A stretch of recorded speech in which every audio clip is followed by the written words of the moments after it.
ఒక ఆయన అంటండి ఒక చోట నిలబడంట దేవుని యొక్క సువార్తను అందిస్తూ ఉన్నారంటండి. ఇది యథార్థంగా జరిగిన విషయం అండి. సువార్తను అందిస్తూ ఉంటే ఆయన నిజమైన దేవుడు, కుష్ఠరోగులను బాగు చేశాడు, గుడ్డోళ్ళకు చూపించాడు, కుంటోళ్ళు నడిపించాడు, మోగోళ్ళకు మాట ఇచ్చాడు. ఆయనే మార్గం, ఆయనే సత్యం, ఆయనే జీవం అని చెప్పంట దేవుని గురించి చెప్తా ఉంటే ఒక ఆవిడ పెద్ద పెద్ద అరుపులు అరుస్తూ దేవుడు లేడు, ఏమీ లేదు, అసలు దేవుడు లేనే లేడు, దేవుడు లేడు లేడని చెప్పి గొంతు చించుకుని అరుస్తూ ఉందంటని.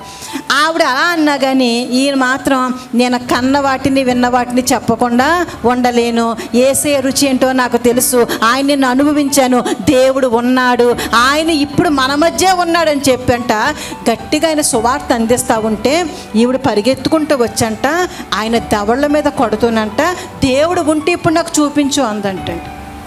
దేవుడు ఉంటే నాకు చూపించు అని అంటే దేవుడు ఉన్నాడు, నువ్వు అడుగు, ఆయన నీకు కనబడతాడని చెప్పి ఇంకా ఈవిడ గట్టిగా కొట్టడం మొదలుపెట్టిందంటే కొట్టడం ఆపల, ఆయన సువార్త ఆపలే.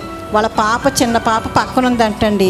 ఆ బిడ్డ గట్టిగా అరుస్తుందంట, అమ్మా ఆ పాస్టర్ గారిని కొట్టకమ్మా, అమ్మా ఆ సేవకుడిని కొట్టకమ్మా అని అరిచిందంటండి. ఎప్పుడైతే అలా అరిచిందో ఈ తల్లి అంటండి ఆ సేవకుని కాళ్ళ మీద పడిపోయి గొళ్ళుమని ఏడవడం మొదలెట్టిందంటండి. ఎందుకు ఏడుస్తుందో ఎవరికి అర్థం కాదు. ఎందుకు ఏడుస్తున్నావమ్మంటే గొళ్ళుమని ఏడ్చేస్తుందంట.